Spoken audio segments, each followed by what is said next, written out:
They saw the writing on the wall. They hadn't been playing well. They got challenged. They were second place heading into this series, and they ended up being 2 games up now. So I think the Dodgers showed who the Dodgers are this 3-game set. I think I'm going to be a little bit different than everybody else. I'm not overly excited about this weekend. I didn't come out of this weekend going, okay, well, this is a different Dodgers team than I thought they were. I went into the weekend, Coach Holt and I, we had this big conversation. We both went in the weekend thinking the Dodgers were better than the Padres. I think we saw that.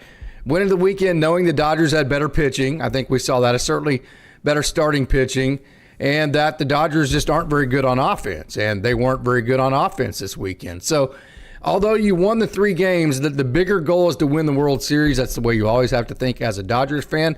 So super exciting to beat San Diego, but I didn't leave this – maybe I'm being a little bit too big of a downer. I didn't leave this series any more excited about the future of this Dodgers team than I came into it with.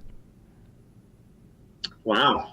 I mean, there you have it. You said it. I understand your feelings, Casey. I mean, the Dodgers, what I've noticed from the Dodgers is they score 3-4 runs early, then they don't hit. Like they go through these long dry spells of not hitting. And, you know, I want to say Oral Hershiser said it best, and I don't know if it was 2 days ago or, you know, you get a team on the ropes, you put them away.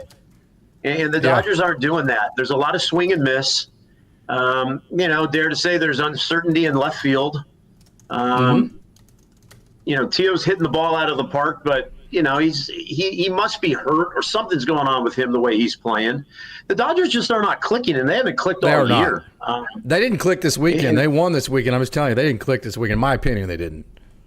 Yeah, and I agree. And I'm not necessarily excited that they won the series. I'm glad they got challenged and they took back first place, but the Dodgers are better than the Padres. Yes, they are. The Padres are not my concern about winning a World Series. I mean, like the Brewers are playing some like miracle baseball right now. I mean, that's got to be a bigger concern, not the Padres. Yeah, I agree. So, I just feel like the Padres, at least right now, that they're a conglomeration of really good names and really good like Manny Machado is a great player. I don't want to take the great player away from him, but he's not a big time player. Meaning, you know, like he tried to walk the last 2 times up. If you're really the dude that you're supposed to be, you're pissed if you do walk. And he was begging to walk the last 2 times.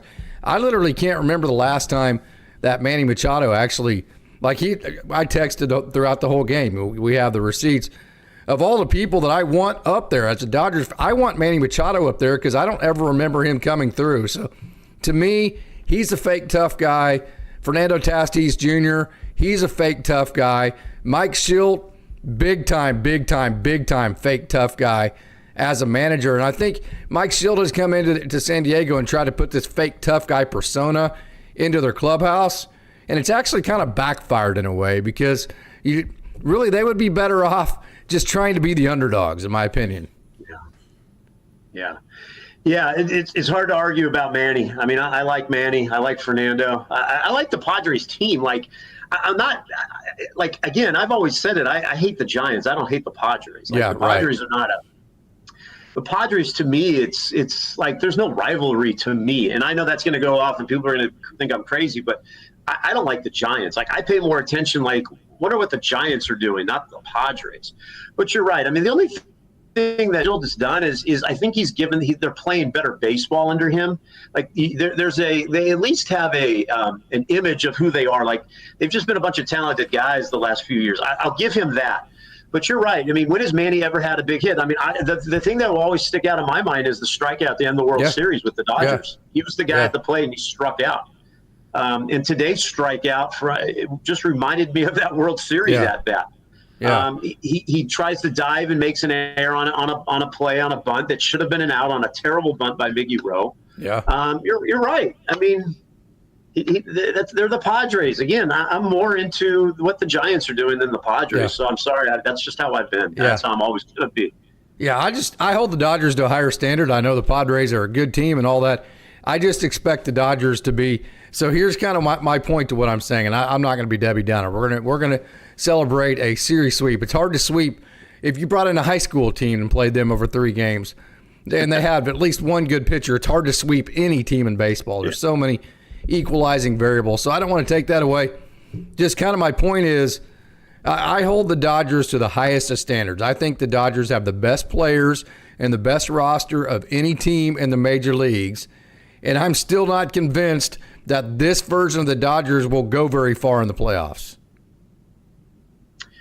Yeah, again, it's hard to argue with those comments. The only thing I'll say, and I'll backtrack, is against Cease, the first 3 innings, I thought the Dodgers were great at the plate. I think they wore him down. They took pitches. And that's kind of where I got my excitement was, but then they kind of reverted back to swing and miss again. But, yeah, we got to hold the Dodgers to the highest standard. They're the best team in baseball. They're maybe not record-wise, but they have the best players. And, yeah, we should be excited about a sweep because it's tough to do. Yes. But, like, we got bigger fish to fry, right?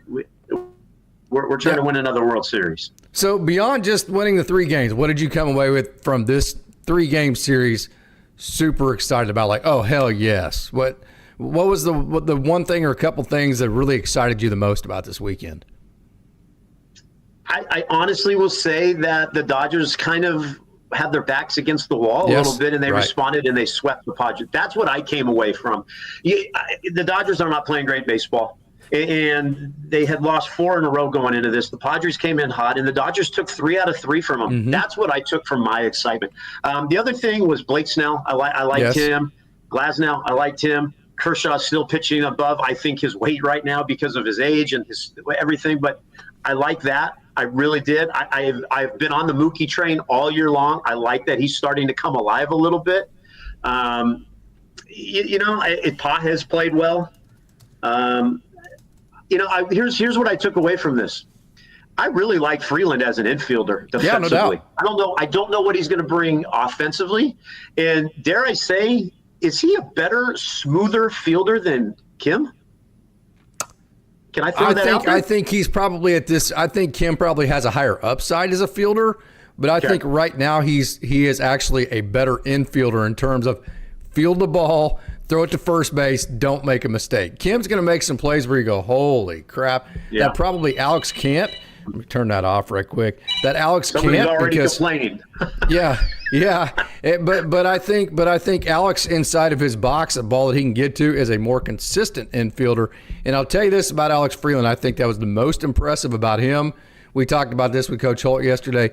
Absolutely no fear. He wants the ball hit to him. That play that he made at second base today, the 2 plays he made at third base on Friday, it wasn't just that he made the plays. I mean, he made the plays like, hit me the damn ball, I'm going to make the play, and you are out. I love that mentality. He has a tremendous amount of confidence. Yeah, and that's what I took away. Like, I've watched, you and I and a lot of these guys, we've watched Freeland for a long time. And I was really pleasantly surprised how he was defensively. Now, the bat is not there. And you and I probably talked about this. I was never expecting him to come up here and hit. Sure. I don't think he's ready to be a major league. Certainly not right-handed. I think left-handed he could survive. Yes, and that's not. I'm just saying at this very moment. But defensively, I was like, please hit the ball to him. Like, it was. I wanted the ball to go to him because he was making play after play. So that's what those were my few things that I came away with some excitement with. Yeah, I'll tell you what. Here's where as far as so I'm setting the bar as the Dodgers have the best roster in the major leagues. I'm going to hold them accountable to where if they don't win the World Series, then it is not a success to me because that's the type of team that the Dodgers have built year in and year out. That's where I'm coming from all of my talk tonight and forever moving forward. So the thing that I think was the closest to me being excited about those types of goals, like, yes, this team actually is building towards those goals, is that if there is one strength that you have on a team and it is starting pitching, you can win a World Series. You can literally, we saw this with the Atlanta Braves back in the 90s. Yeah. Now, they only won one, but we've seen it more than once. If the only strength that you have is starting pitching and your starting pitching is dominant, you can win a World Series. And what we saw this weekend is you can do not a whole lot of anything else. The Dodgers did not do a whole lot of anything else all weekend, but yet they had a hell of a lot of starting pitching, and that's why they won the 3-game series. So my biggest excitement about getting towards the goal of winning World Series is that the starting pitching looks like it's going to be the best in baseball. Yeah, I'm right there with you. I felt very comfortable after watching what Kershaw did and then knowing Snell and Glasnow were coming. I'm like, this is really good. And then I kept thinking, you got Ohtani who's starting to build up innings. And yes. I know he's not going to ever go more than 5, according to what they say on the broadcast. Who knows if that's true or not. And you got Yamamoto. Like, that's a pretty – you got to feel really comfortable about that because they allow you then – to use your bullpen situationally the way it's supposed to be used, yes. not the way this bullpen's been used up until this point. So that's, I guess with everything I said, that's where my excitement was. I'm like, man, because when you look on paper, boy, that's a pretty formidable 3 guys going, and it was so good to see them perform well. And I think that's the biggest reason we got the sweep. The Dodgers got the sweep. Glasnow honestly gave the Dodgers, like literally, if you were to predict what Glasnow would give the Dodgers, the 5 innings, the 8 strikeouts, the 1 walk, not totally efficient, but very, very, very effective. That's like literally the easiest prediction that you could have possibly given ever. Hey, this is exactly what you expected out of Tyler Glasnow. I would have to say, all Dodgers fans, I love Clayton Kershaw. Blake Snell's coming off the injury. I think both Blake Snell and Clayton Kershaw, we all have to agree, probably did better and maybe substantially and gave the Dodgers more than what anybody could have hoped for coming into the weekend. That is super exciting. I would say more so for me with Kershaw, and this is no knock. I mean, the man's a Hall of Famer. He's a Dodger legend. But if there was any concern, my positive going in with Kershaw was this was a big game. Yes. And that's when Kershaw usually steps up and you feel comfortable. But I didn't know it was going to be that dominant, and you know what he did is he set the stage for the rest of the series, and that's what you need from a guy like Clayton Kershaw. That's what I found to be so exciting from him.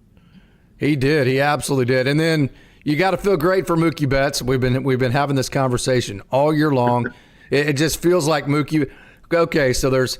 Like, you see it and you try to talk yourself into, okay, well, Mookie's back. Well, in the back of your head, you're like, no, he's really not, And I know he went 0 for 0 for 0 for 0 for, but then he came up big today. And so today felt like that Mookie is back moment. Am I a little bit too excited about the one hit? No, because I've been excited all year long. I'm just going to keep throwing positive vibes out there for Mookie. He said it after the game with Christian Watson that he goes, I haven't really done much this year, so it was good to finally help out the team. Mookie is, I think, getting closer to being back just by listening to him talk and listening to the announcers talk. But, like, if you're down on Mookie Betts and then he hits that home run, like – I'm pumped for Mookie because I'm sure he's starting to feel a little bit of the heat because that's all we're hearing is the negativity towards him. And I love that he hit that home run today, and I was happy for him. But I don't know if he's back or not. I don't know baseball in terms of like mechanics of everything, but he looks a lot more confident now. He looks a lot more confident at bat than he did maybe 3 weeks ago. Yeah. Yeah, and Freddie Freeman looks like, to me, Freddie Freeman. And if you can get Ohtani, who's the best player in baseball, Freddie Freeman going the way that he's capable of going, and then Mookie Betts just doing anything. What I really like about Mookie Betts' approach, and they were talking about this on the broadcast today, Michael Conforto could really take a page out of this book, was Mookie has come he's come to the realization this is going to be his worst year as a professional. There's nothing he can do about it. It just is what it is. So the individual statistics are not going to look good for Mookie Betts. So what he can do from here on out is just have positive at-bats for the team moving forward. So in that situation, I don't think at all Mookie Betts was trying to hit a home run. I just think he was trying to do something positive for his team. And it's just crazy how whenever you're just trying to help your team and you're giving yourself up for the team like Mookie Betts has decided to do because the individual stats aren't good, that's actually when you perform your best as an individual. It's crazy how that works, isn't it? Yeah, it was. I'm right there with you. And then, jumping back to Conforto, I find it interesting now that the broadcast is bringing up a lot of Conforto talk about how Dave believes in him and how How Conforto wants to, play well, and how much Dave Roberts believes in him. And then they show that one shot of Dave and Conforto talking while he gave Conforto a day off. I find all that very interesting because I think they're hearing it. Not that they're not hearing it, but everybody wants Conforto gone, and I think this is their way of saying he's not going anywhere this year. Deal with it. Dave believes in him, and I just find it interesting that that's kind of the narrative now that they've been talking about, because they haven't done that before until just recently. I find that very interesting. And me, I might be the 1%er, if there's even 1% out there. I still believe in this dude. He's a good baseball player. He's having the worst career year of his life. I just keep hoping he's going to do something where he's just going to shut everybody up and just go about his business. But I don't know. That's just me being positive. I'm always positive, so take it for what it's worth. Well, he did last night. I mean, he was a big part of last night's game. Yeah. And so this is kind of – I'm glad you said that, Coach. Coach Holt and I addressed this on Friday, is that whether you like Michael Conforto or not, whether you want him DFA'd, whether you want him on this roster, it doesn't matter. He's going to be on this roster. He is in Dodgers blue. And so how in the hell would you not root for a guy to be successful in a Dodger lineup, your Dodgers lineup, the Dodgers that we love? Because here's the deal. He is going to be on this roster. So we're, as fans, we are going to have to deal with that. So you might as well just start rooting for the guy because he's not going anywhere. So we have to start rooting for him. We have to hope that he produces. He did last night. And so that's all a good thing there. Yeah, and I found it funny. I kind of stayed off social media a little bit for this series because it was driving me nuts. I was reading a lot of people posting. Their argument with all this is they are bigger fans than the positive fans. So what they were trying to say is that by them being negative, that just means how much more passionate they are than the Dodger fans that just keep believing and keep wanting to be positive about this. Okay, since the day I met you, I've always said this, and I think you could check my receipts on air on this stuff. I've never understood why you want any Dodger to fail. I've never, ever, ever understood that philosophy, or constantly tweeting out, get rid of this guy. It would have been better if we had so-and-so in this position. I've never understood that. I've never rooted against a Dodger player in my entire life, ever. And I just don't understand the social media hate for their own guys that they supposedly love of this team. And I can understand a little bit before the trade deadline, but after the trade deadline, he's on the roster for good. So root for the guy. Yeah, and now it's turning over. I just happen to see everybody's against Alex Call now. All of a sudden, it's like these are supposed to be your guys through thick and thin. Root for them, but their excuse is going to be, well, that just makes me more of a passionate fan than you are because I have so much, anger and frustration. That makes me more of a fan than you. And I don't understand that. So it's hard for me. It's hard for me as a Dodger fan to see that stuff. So I stayed off social media for a little bit, and I did tweet about the sweep, but it's all good. Dodgers won 3. It's better than losing 3, right? Yeah, no doubt about that. And then the Colorado Rockies, man. I mean, I know you're arguing the Rockies and this and that, but hey, they're playing good right now. This is a team.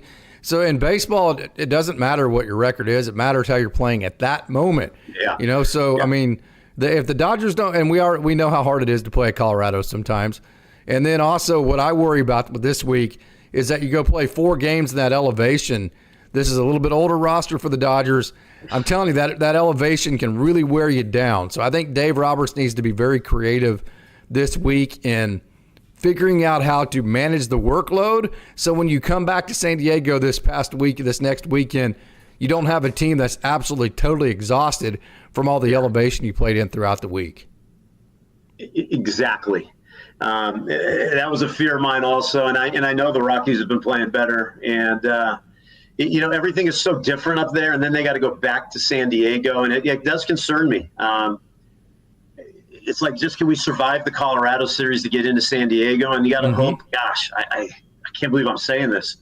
Hope the Giants just take care of business and make the Padres work a little bit. Yeah. Like, come like on, they Giants, didn't last time? Yeah. Yeah. But yeah, it'll be interesting what Yamamoto does. I mean, I don't think personally he's been throwing great. I mean, I think he's been hit and miss now, and then he's got to go up into the elevation. So it's going to be an interesting series. I hope the Dodgers just rake and can relax a little bit. No doubt. So check out this down the farm that we have tonight, Coach. We've got Robinson Ortiz and his AAA debut lefty, who's very talented. Finally, he is finally healthy. Luken Baker, who was the International Player of the Year a couple of years ago that the Dodgers just acquired. They DFA'd him. They got him back. He cleared waivers. They assigned him to AAA Oklahoma City. We got Michael Kopech's.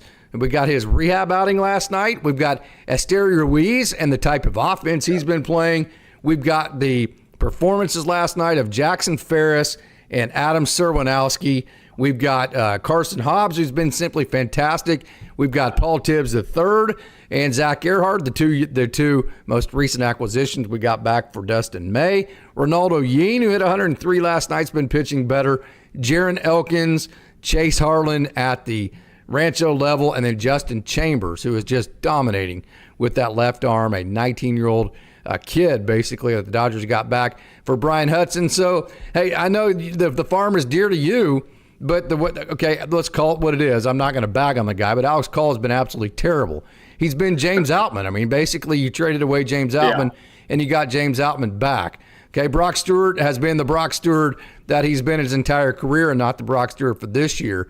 And then now he's, especially when you add in the fact that he is injured. So the trade deadline, complete dud.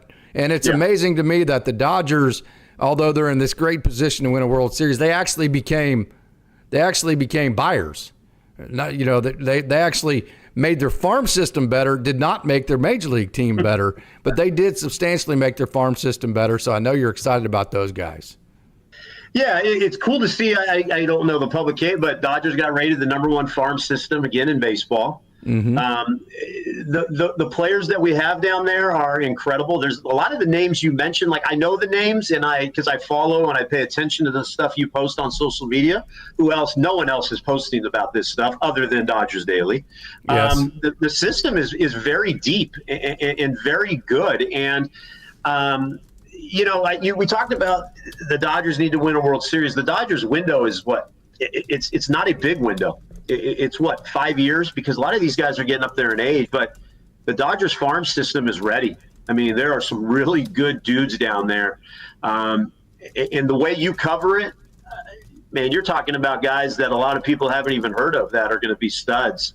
And I'm pumped to watch it, and I know everybody else is. You do such a good job with that stuff. Yeah. So who are you most excited about in the farm right now? We'll get back to our Dodgers talk here in a minute, but who has you the most excited? Josue De Paula made his debut back off of the injured list this weekend. So other than Josue De Paula, I know you always loved Andy Pages. You were absolutely 1,000% right on him.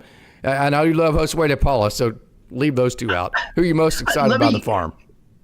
Listen, with my job change, I am so 1,000% dealing with basketball 100% of the day's time now. But am I crazy about the Quintera guy? Did I say the name right? Is it Edward Quintera? Quintero, yes. Eduardo Quintero, yes. This is the guy that's keeping my attention all the time. Yes. That's probably my new name to follow. I mean, Hope is easy to say. De Paula is easy to say. But this guy, there's something about this dude that I think I think he's my next guy to really dive into and pay attention to. Yep. Yeah. Yeah, we have a comment here, Gibson88. Coach B said it right. As long as they're in Dodgers blue, we cheer for them. It's that simple. And hey, there's a certain amount of true. I'll say this, though. I'll be real. There's a certain, like, if you have a coach that's underperforming or whatever, and you don't want them to be your coach anymore, and then you don't show up to games, okay? So some people would say, well, that's the only way that we can get rid of him faster, which is actually better for the program in the long run, because then you get rid of the coach, you get a better coach in. Now, in the long run, the program's actually better off for that. So some people would say, well, if we throw venom at a certain guy, maybe they'll get rid of him. They'll go get a better player, and the Dodgers are better for it, and I'm a better fan because of it. So here's what I will say to that. The people in every organization that are making these decisions are a hell of a lot smarter than we are, okay? And then I sat with Billy Gasparino. I got to talk to Billy Gasparino for probably 20 minutes last night. I mean, absolutely. I promise you, he's a hell of a lot smarter than I am. I got to interview Rick Honeycutt for about 25 minutes, I think. Got to talk to him for another 10. I promise you, he's a lot smarter than I am. So kind of my point, I hear you if you're a fan and you're like, well, if I bitch and moan about Michael Conforto enough, then maybe they'll get rid of him and we'll get a better left fielder and we'll be a better team and this and that. I get it, but here's my kickback to that would be the front office knows more about that guy than we do.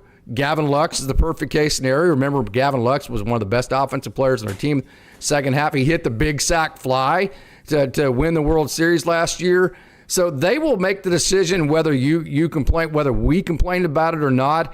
Because trust me, Billy Gasparino wants to win a World Series as bad or worse than any of us do. I promise you that. Yeah, and I always say it's so easy to be a keyboard warrior, and we should go for this guy, and we should get this guy. But again, how hard do you feel? Like, do you just think everybody just wants to give Dodgers players? Like, it's so easy to get on your phone and type, we should be going after so-and-so. This makes the most sense. But, like, have you ever gone through a negotiation? Yeah, have you ever gone through, like, what it takes to get this player? Like, people don't think that. It's so easy to get on the keyboard and type this stuff. That's why, Case, that's why I have stayed out of all of the trade line, deadline rumors and all that. And that's how I've always been. I like listening to you talk about it because you give me some ideas, things to look at. I just root for my guys. Sure. Conforto's my dude. And if I'm the only guy rooting for him in such a positive way, then so be it. I love that guy. Yeah. I want anybody that comes up with the Dodgers to do well. I don't even know who this dude was. Billy, our third baseman today. But you know what? Every time he was up, I was like, this dude, I'm all in on this guy. So I get it. Every fan is different. And you know what? That's the right of being a fan of a team, of whatever sport it is. Completely agree to that. But I just have chosen, and I think for my 51 years of Dodger fandom is just I'm always going to be a fan. I'm always That's why, doggone, I mean, my favorite player of all time is Franklin Stubbs. No one even probably knows who Franklin Stubbs is, Casey, and he was terrible. But I loved him. He was my favorite player. He's a world champion, and so be it. So there's my take on all of that. So we have an elite comment on the TikTok side. I set all of this up, Coach, to get to my comment from the TikTok side from M. Alv. This is a great comment. Matt Kemp said it. Dodgers fans will make the players be accountable. They'll make the struggling players be accountable. So the Dodgers fans, they have every type of, they're so passionate. You're always going to have, what makes the world so great is that you have different types of people. And if you have different types of people, you have different types of fans. And so of course, like Yankees fans will do it too, but hell, they'll run you out of town. I mean, if you're 0 for 5, but I think Dodgers fans are the best in the world at making their players feel loved, but yet there's a sense of accountability that you have to uphold because of the passion of the fans. I think the Dodgers fans get that better. Maybe the Cardinals fan, I think they get that part of it better than any other fan base. No, that is, yes. From the TikTok comment, that is so spot on correct. And again, if everybody was a fan like me, it would be really boring. Boring, yeah. Okay? I mean, like, think about it. It would be really, really boring. And I totally get the frustration with Conforto not hitting. I totally understand that. And you're right. Dodger fans expect excellence. And I think that's where a lot of the negativity comes towards some of these guys that aren't hitting. Totally get that. Yeah. That's not what I am. I just wish they would root for them also at the same time. I totally get the holding guys accountable. You're paying a lot of money to be a Dodger fan, a lot of money to be a Dodger fan. So you expect that left fielder to hit, right? But, rightfully so, yes. Yes, completely understand that side of what fans are talking about. I just wish they would be not root against them. It just feels like they're rooting against them. And then the next comment is we want to win a World Series. Well, if you want to win a World Series, you need Conforto to hit, or that's I know I'm a very confusing secondary host here with you, but that's just where I'm at. But yes, Dodger fans do hold people accountable. Yeah, and Cole is exactly right. Cole says there's a difference in rooting for them to succeed and knowing there are other players that can make our team better. And that's exactly my point, Cole, is that's already come and gone, though. That was the trade deadline. So the Dodgers decided to roll with the guy. So before the trade deadline, if you want to be very vocal that we need a different left fielder, go out and get Stephen Kwan, go out and get somebody else, DFA Michael Conforto, let's go make the team better. That is 1,000% fair. But my point at this moment, August 17th, that window has come and gone. The Dodgers decided to disagree with anybody that has that opinion, and they decided to roll with Michael Conforto. So that opinion at this moment, you need to put that one on the back burner, and you need to just kind of move forward. to the Dodgers decided to disagree with me, and they know more about it than I do, and we're just going to roll with it. And let me give you the perfect case scenario before we move on to our next topic. Okay, Mookie Betts is one of the greatest players ever to lace him up, ever in the history of baseball.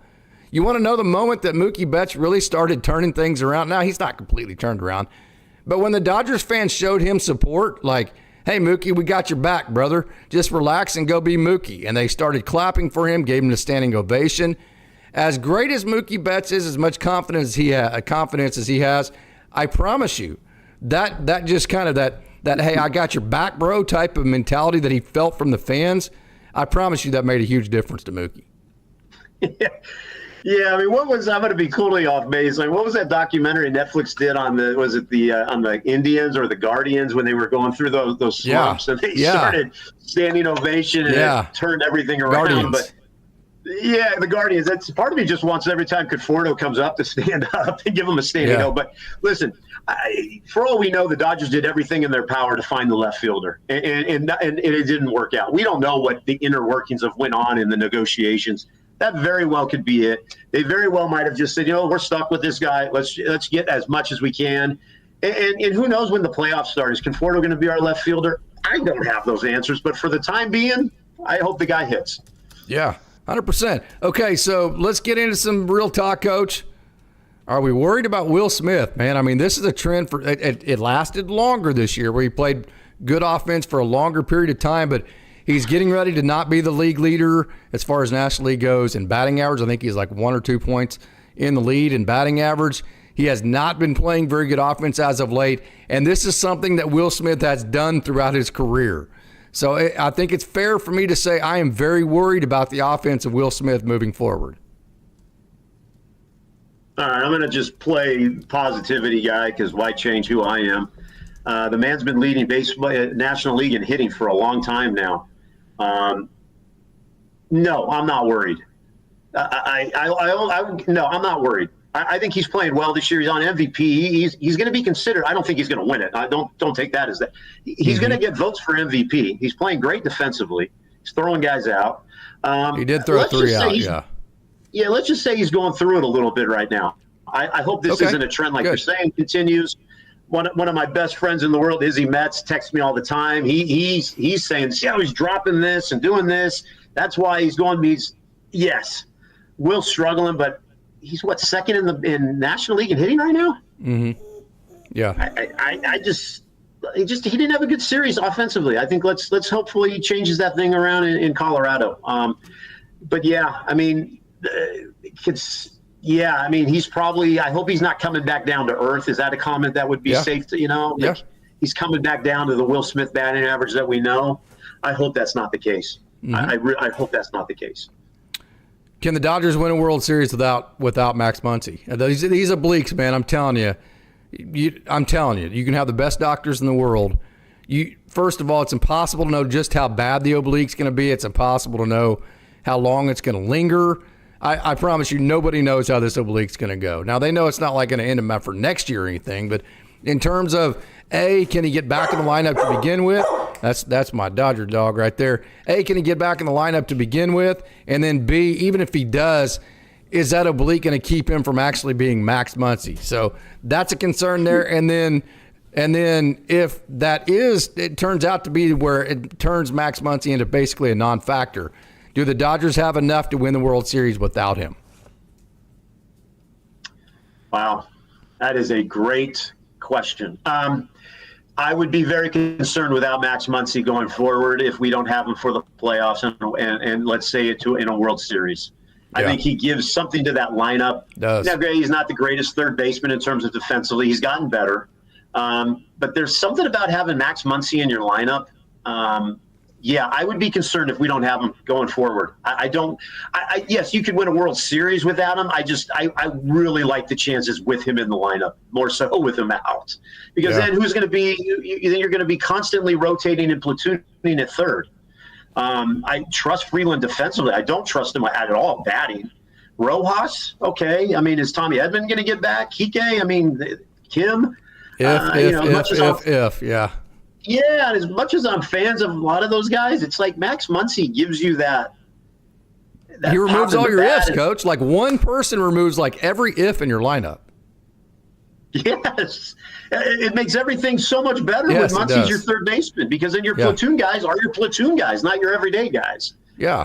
So yeah, I'm concerned. I'm not liking that this.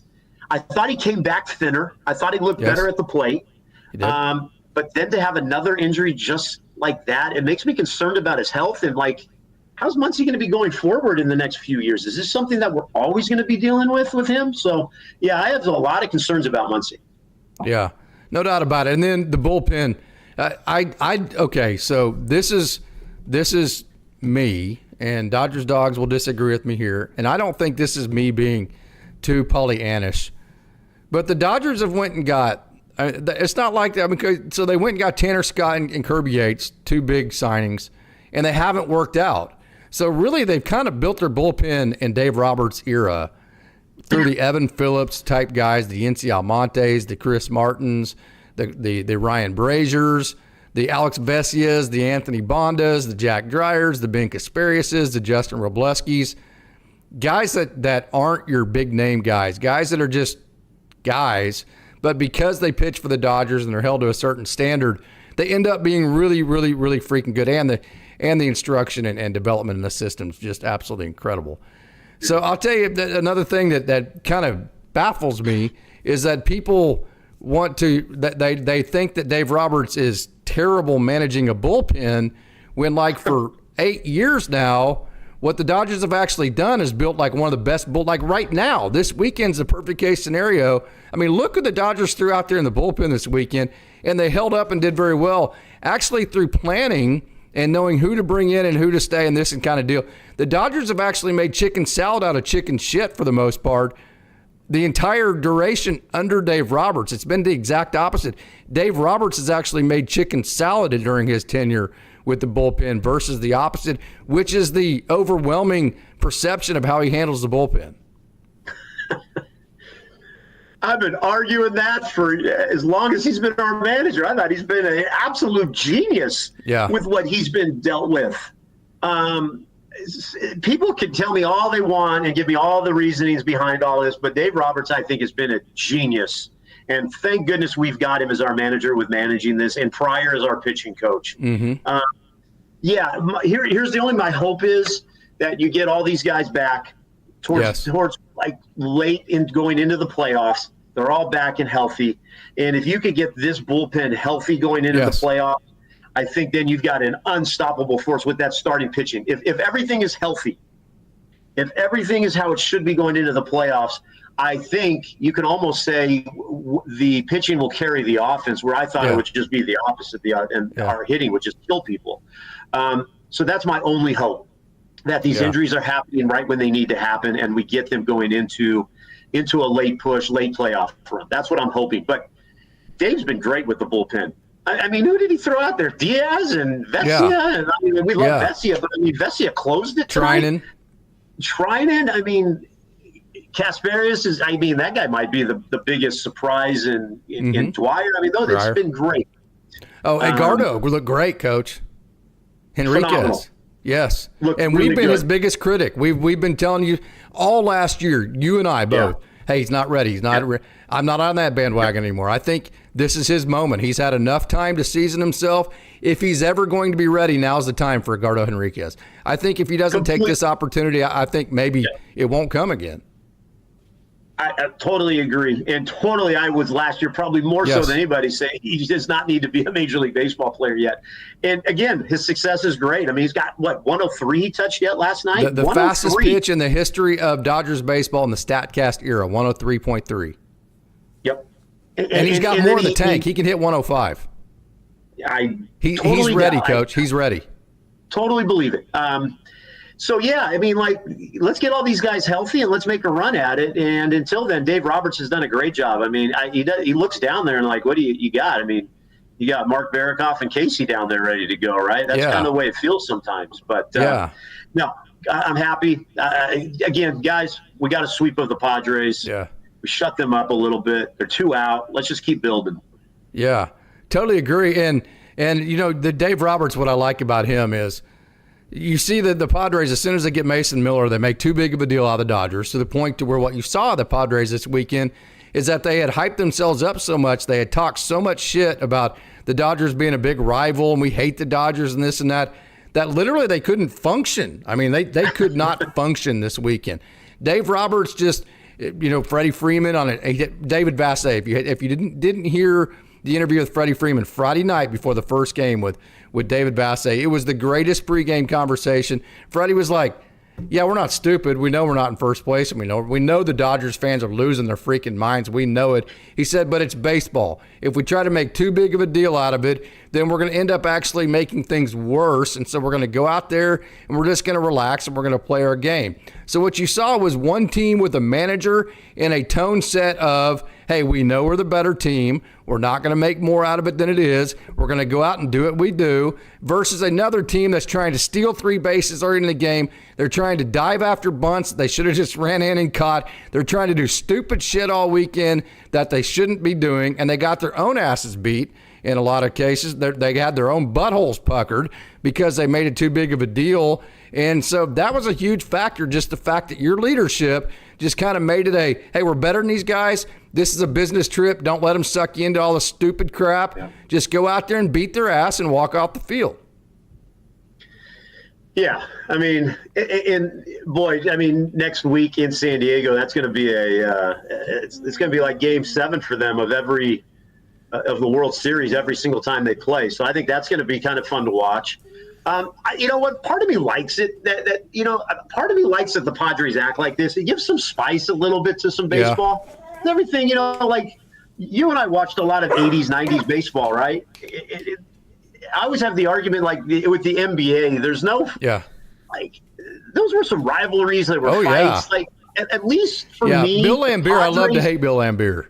Yeah, I hate Bill Laimbeer. But at least to me, the Padres have some spice to them. Like something yes, they're acting out of their minds, but it brought some excitement to me. I like that a little bit. It brought back a little old school baseball that they're just going to act like idiots and they're going to be the tough guys. And, and the Dodgers are always been this laid back LA team. I like seeing that, but yeah, you're right. I mean, they made this to be way too big of a series than it was. And that's kind of why I said, you know what, it was great. Dodgers were in second place. We're in first now. And, but I like the spice of the Padres. Yeah. I mean, if there's anything, I like the spice of it. They bring something at least. Yeah, agreed. And this was a bad weekend for Mike Schild. This was just a bad weekend for Mike Schild. So there's a saying in sports coach as a coach, don't be the reason why your team lost. Sometimes the hardest thing to do as a coach is just to get the hell out of the way and just let your guys play. I mean, if you're having to coach and do practice type things during a game, likely is you're over coaching. And so how about on Saturday getting 3 guys thrown out, and both on Saturday and Sunday, it was the beginning of the game that got the Padres beat. Mike Schild almost single-handedly got the Padres beat on Saturday. He brings in Mason Miller on Friday. He goes to Suarez today. Neither one of those really worked out very well. And my wife is my witness. I turned to her when they brought in Suarez, and my statement was, this guy doesn't throw enough strikes. He's not going to be able to make it through this big moment because he's not going to throw strikes, and he's either going to walk the Dodgers to victory or he's going to get behind in the count, and he's going to have to serve up cookies to the top of this lineup. That was as predictable as it could be with Suarez. This was for a guy that tells his closer that we don't like the Dodgers and all that, and he puffs his chest at Dave Roberts, who is probably the biggest complaint of Dave Roberts from Dodgers fans, that he's too nice. And Mike Schild's puffing his chest to Dave Roberts. I mean, get the hell out of here. For that fake tough guy, for all that fake tough guy persona, he sure as hell had a really bad weekend managing the Padres.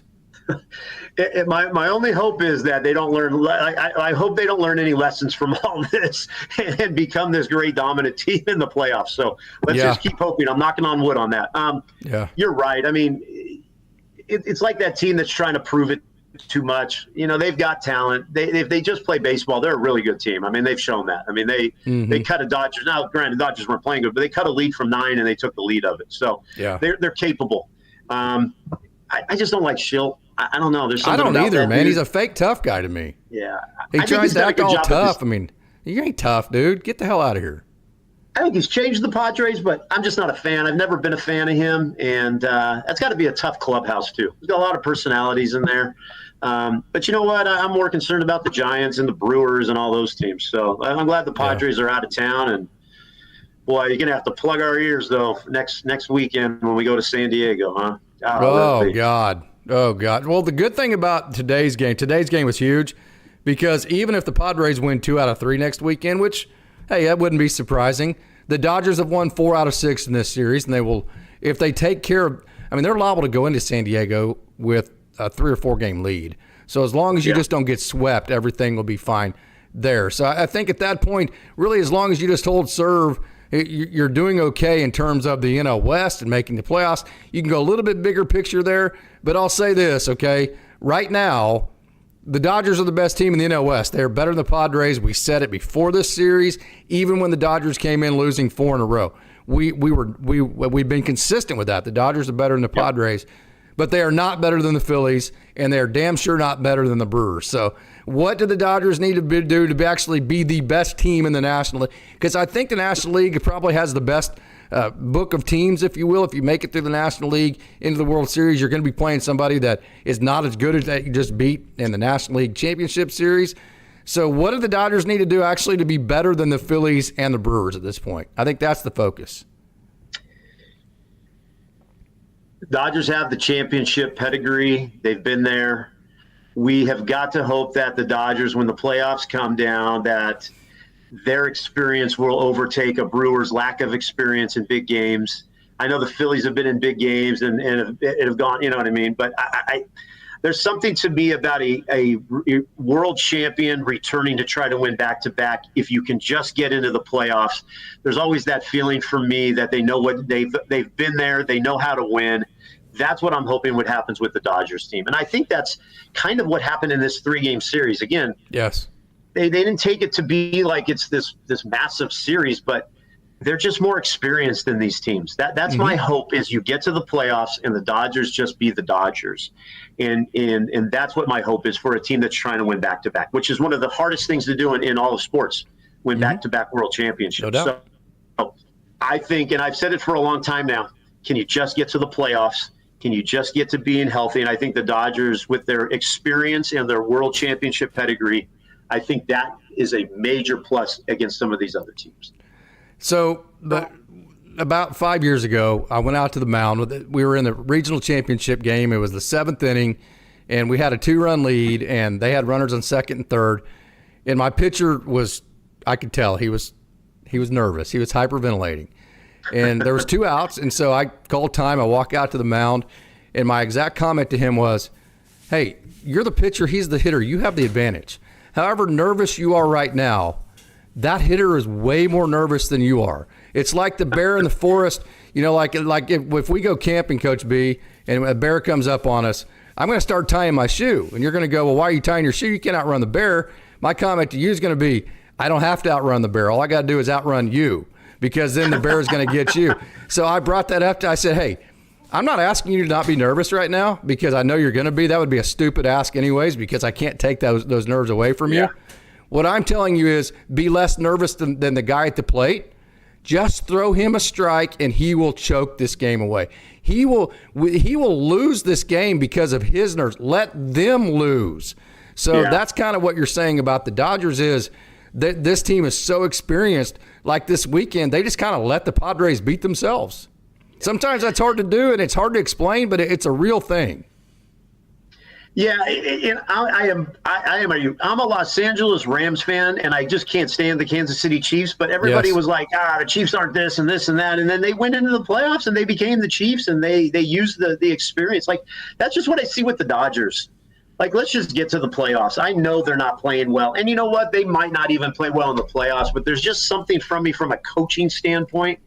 This team gets to the playoffs, man, I just think that pedigree takes over more so than what the Brewers in this miracle season they're having. There's something about I agree. It's the 8th inning, and you know what I mean? And you've got a 1-run lead, and you've got a pitcher that's been in that situation before. It's different than a regular season. I think that's the Dodgers' advantage. Yeah, and fielders fielding the ball. You've got a very experienced position player lineup, and just elite starting pitching. So, Yeah. hey, I'm going to go over this one more time, Coach. How about a little bit of Michael Kopech rehab? How about some Lucan Baker, some Esteri Ruiz? How about some Jackson Ferris, Adam Serwanowski, Ronaldo Yeen, Jaron Elkins, Chase Harlan, Justin Chambers? That's what we have coming up down on the farm. So final thoughts, and first of all, before we get final thoughts, what excites you the most about that down the farm segment for tonight? I am looking forward to the Ferris.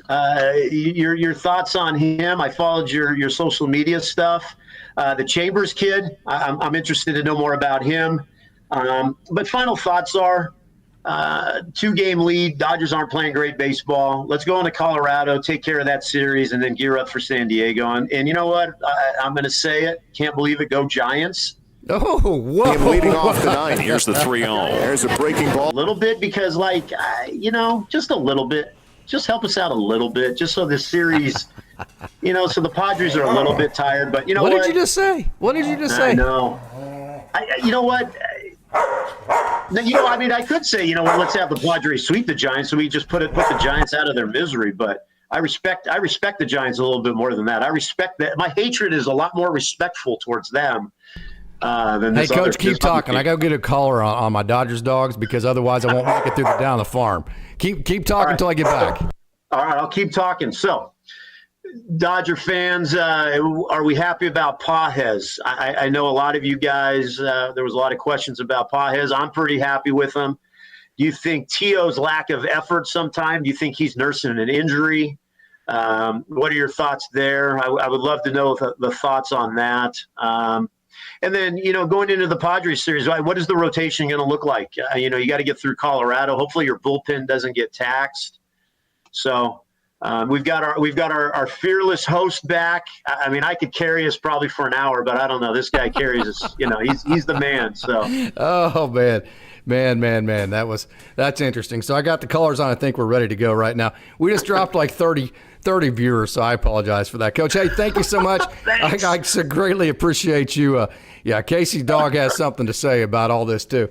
My Dodgers dogs want to give their opinion. So, Coach, hey, man, I won't hold you up any longer. I know you're on the recruiting trail. I know you're super busy. Thank you so much for joining. Hope to catch up with you next Sunday. Yep. We'll see you guys Sunday. Later, guys. Okay, let's not waste more time then, and let's take a trip down on the farm. And who you're seeing right here, this is Robinson Ortiz. Robinson Ortiz made his AAA debut this past weekend with AAA Oklahoma City, and this is a young man that has been in the top 30 prospects list, at least when he first came up with the Dodgers for many years, and then all of a sudden he got hurt, and basically in the last 5 years, he's been so injured that he has not been able to just put any type of innings together. Finally, Robinson Ortiz is healthy, and he has jumped 3 levels this year. This is a guy with an elite slider, a fastball in the 96-mile-an-hour range that he uses at the top of the zone. Last night, Robinson Ortiz, in his second AAA outing, 1 inning, no hits, no runs, 1 strikeout, 1 walk. Robinson Ortiz will not be part of the Major League lineup this year, so I'm not trying to make that case. But Robinson Ortiz is a young man that I think will next year really, I think the fact that the Dodgers have jumped him 3 different levels and that they have sent him to AAA this year, I think they are looking forward to seeing if Robinson Ortiz can be a part of next year's bullpen. So just put Robinson Ortiz in the back of your mind. Just kind of store him away. Remember that we've said the name here on Dodgers Dogs as we wind down this season. The minor leagues have about 20 games left. I think AAA has maybe about 25 games left. And just kind of remember Robinson Ortiz as we enter next year's spring training, kind of put him away from now. And I'll tell you another guy that maybe might get another chance. I've said this many times. This is Esteri Ruiz, is that this is a really fast guy. He steals a lot of bases that swings up at the ball. And so, he's got like a home run type swing, but he's got like elite speed. And to me, that's just kind of a mismatch. And that is not the type of offensive profile that he needs to have right now. So if he does that right there, I wanted to show you this. If Esteri Ruiz flattens a swing, thinks up the middle, thinks right center, which is the opposite field gap, and actually has an offensive profile, an offensive game that matches his speed, then I think he is a guy that the Dodgers might give another look to in terms of hey, is this because he can steal bases, because he can do those things?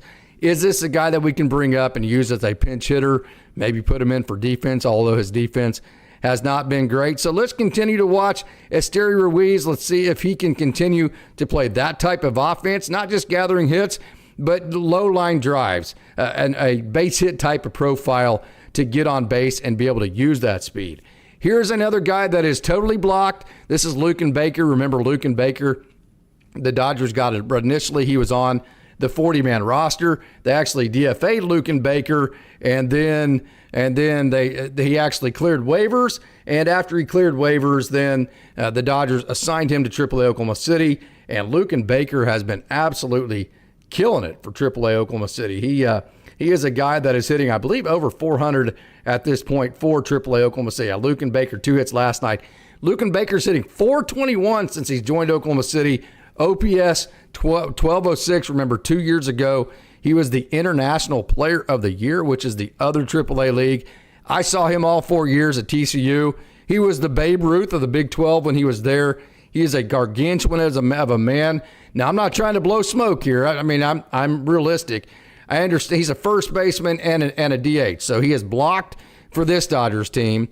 But if something happens, if God forbid something happened to Freddie Freeman, and or if Shohei Ohtani needs to be out for a week, I don't think the Dodgers would have any problem bringing up Luken Baker, because he is a guy that is a very good hitter, and he's hitting the ball very well right now. So there is the big man, Luken Baker. Now let's get to the goods.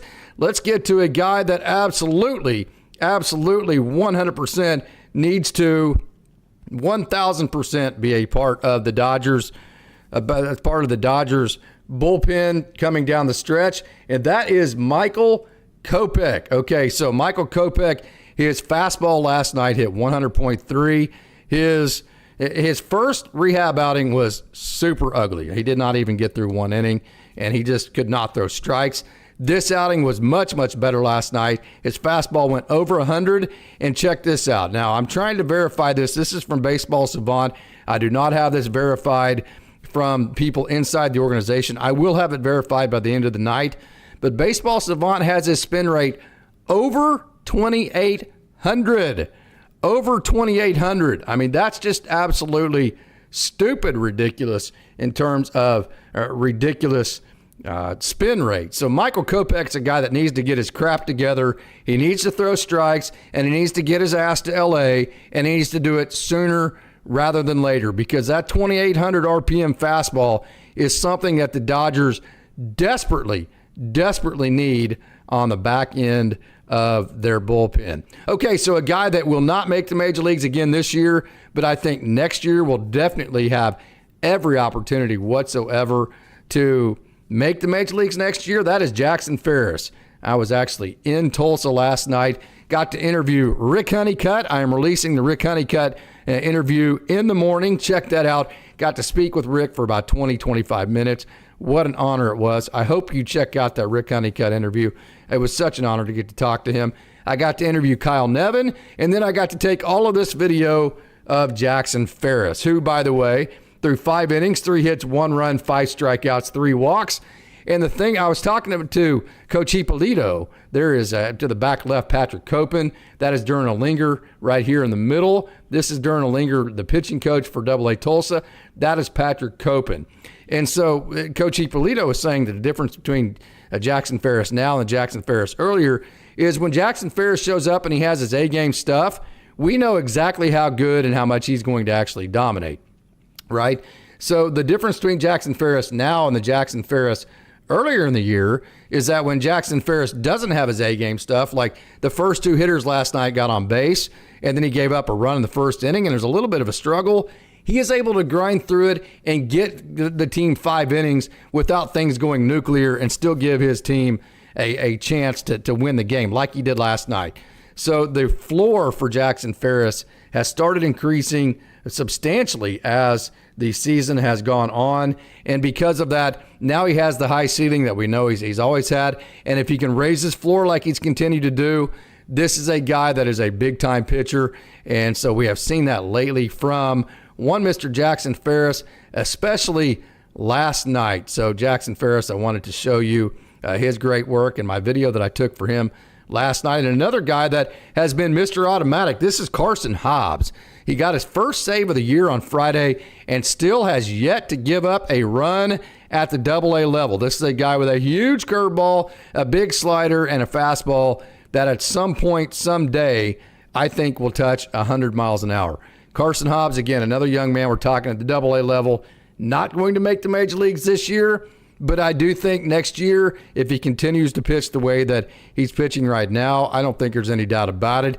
He will blast his way onto the scene to where they will have to give him consideration. As a matter of fact, talking to Rick Honeycutt, if you watch the interview tomorrow, Carson Hobbs is one of the guys that he mentions as far as being impressed with the way he's been pitching. So keep Carson Hobbs in the back of your brain. And then at the front of your mind, this is Tibbs the third, James Tibbs the third right here that the Dodgers got back in the Dustin May trade. And he is really playing well for AA Tulsa. Both him and Zach Earhart, both of the young men that the Dodgers got back in the Dustin May trade. Actually, James Tibbs III had 2 hits last night, and he's hitting .341 so far since he's come over to the Drillers, and his OPS is 1,000. James Tibbs III makes hitting look way too easy. Super excited to watch him continue to excel. You know, he wasn't having a very good year whenever he came to the Dodgers this year, and kind of getting traded, it's sparked something. Maybe it's the instruction, maybe it's just maybe a different scenery sometimes that will promote those types of thoughts. And so really excited to watch James Tibbs III. Really nice hit tool. And then another young guy that this is Zach Earhart. That's the one hit the Drillers got today. Zach Earhart, the Drillers actually were getting no hit going into the bottom of the 9th inning. That's when Zach Earhart, with 1 out, actually got the first hit of the day for the Tulsa Drillers, broke up the no-hitter today, and he had 2 hits last night. Zach Earhart, him and James Tibbs III, they were the 2 returns for Dustin May. How about Zach Earhart hitting .349, OPS 1058? So both of the young men that the Dodgers got back for Dustin May have been absolutely killing it for the AA Tulsa Drillers, who, by the way, have completely turned around their season. They were about 12 games over 500 in the second half after being one of the worst minor league teams in all of minor league baseball at the beginning of the first half of the season. So congratulations to the Tulsa Drillers, Zach Earhart and James Tibbs III, a big part of that, but mainly just Eric Wedge has really got things going. And then another return at the trade deadline, Adam Serwanowski pitched again last night and threw up zeros yet again. Adam Serwanowski, 5 2/3 innings, 2 hits, no runs, 6 strikeouts, 4 walks. How about Serwanowski? So you're talking about James Tibbs III, you're talking about Zach Earhart, and then Adam Serwanowski and Paul Gervais. 4 guys that are all absolutely killing it that came over at the trade deadline for the Dodgers. Matter of fact, Adam Serwanowski has given up just 1 run in his 3 outings with the Loons since he's come over to the Dodgers organization. 1 run and 17 innings total. So Adam Serwanowski has absolutely been killing it for the Dodgers since he came over. And then another young man out of KU that I got to see quite a bit, Evan Shaw, another left-hander. There's a lot of great lefties. Luke Fox and Wyatt Carroll just got moved up to AA Tulsa. AA Tulsa already has Jackson Ferris. Great Lakes has Adam Serwanowski. So you got Justin Robleski, who's a young lefty. You got Jack Dreyer, who's a young lefty. Just a lot of great young lefties in the system right now. Evan Shaw is not a guy that's going to throw it 100, but he is a guy that's going to be just like a Clayton Kershaw type in the sense that he's going to locate the ball, he is going to move the ball, and he is going to miss barrels. And Evan Shaw has done a great job for the Great Lakes Loons as of, really pretty much all year. He's had a really good year. His ERA is under 3, so I wanted to show you some video of Evan Shaw and how well he's doing. And then another guy who, we know all about Ronaldo Yini at 105 miles an hour. Last year, he has a lightning bolt for a right arm, and it's just a matter of throwing enough strikes. Well, Ronaldo Yini has had several outings in a row. Matter of fact, he's gone scoreless in 9 out of his last 10. Last night was an inning and a third, and he threw strikes. So when Ronaldo Yini is throwing strikes. He has that slider. We know that Ronaldo Yin gets a lot of outs. So 4 scoreless outings in a row, 9 out of 10 for Ronaldo Yin. So that is absolutely great to see. And then another guy at the Rancho level, I want to show you Justin Chambers. If I can get up to his files up here. Let me get some Justin Chambers on the board, and let's talk about the young lefty that is pitching for Rancho right now. Justin Chambers, great outing last night on Thursday. He got the win to move to 3-1 on the year. 29.1 innings, ERA of 2.76, WHIP of 109, 48 strikeouts, and 29.1 innings for Justin Chambers. So Justin Chambers has been doing just an absolutely fantastic job for the Rancho Cucamonga Quakes. So, hey, that's going to do it for tonight's show. I want to thank you for tuning in to Dodgers Dawgs as part of the Dodgers Daily Network. You Dodgers Dawgs are the absolute best out there, no doubt about it. Not the biggest, but the best chat. So, until next time, which will be tomorrow, Austin will bring you the next live show. I want to thank you for tuning in. We had a wonderful crowd tonight and remind you it's a great day to be a Dodger.